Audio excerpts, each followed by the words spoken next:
Some people are describing the kinds of energies that are going into the Sanders campaign as part of a global phenomenon, right? So that we have Jeremy Corbyn in the UK, another self-described socialist who's now the head of the Labour Party in Britain, and in Greece, which has been burdened so traumatically by austerity policy. We have Alexis Tsipras of the left-wing Syriza party, who's been elected prime minister. And I was curious as to what you thought was if something is shared behind these candidacies, if something more universal is driving the kind of enthusiasm for the left in this moment. Not just this moment. Yeah, there's something very common.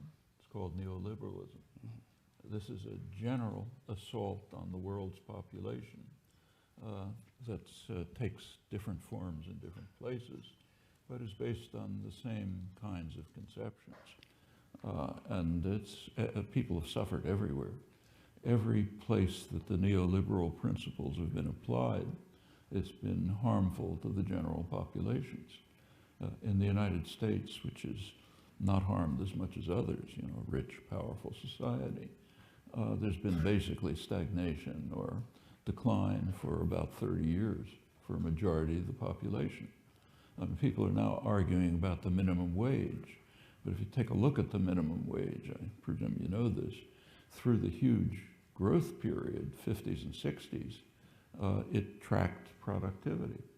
That started to break the late 70s when the neoliberal assault began. If the minimum wage had continued to do so, it would now probably be about $20 an hour. So when people are talking about $15 an hour, they're saying, let's keep it low. And that holds for everything. Real male wages are now roughly what they were in the late 60s. The figures just came out a couple days ago about median household incomes. They're now lower than they were 7 or 8 years ago.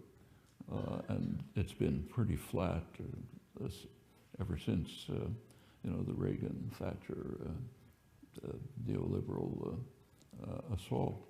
And the same is true. It's taking a different form in Europe, a worse form in many ways. Greece, Spain, England have been targeted by very reactionary economic policies, even worse than here. The idea of austerity during recession, even the IMF thinks it's ridiculous.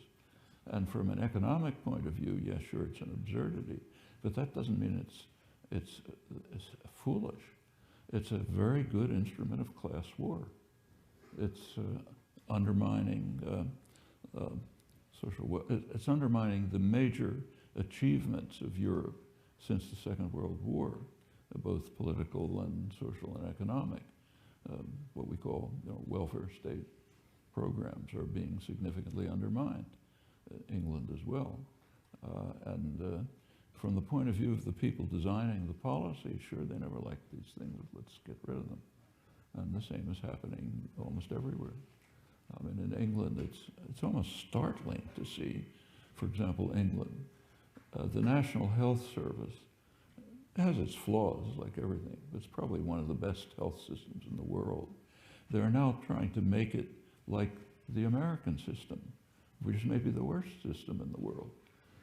Literally, about twice the per capita costs of other countries and some of the worst outcomes, extensive bureaucracy, inefficiency, enormous costs, poor outcomes. So let's become like them and destroy a successful system. The same is happening in Canada.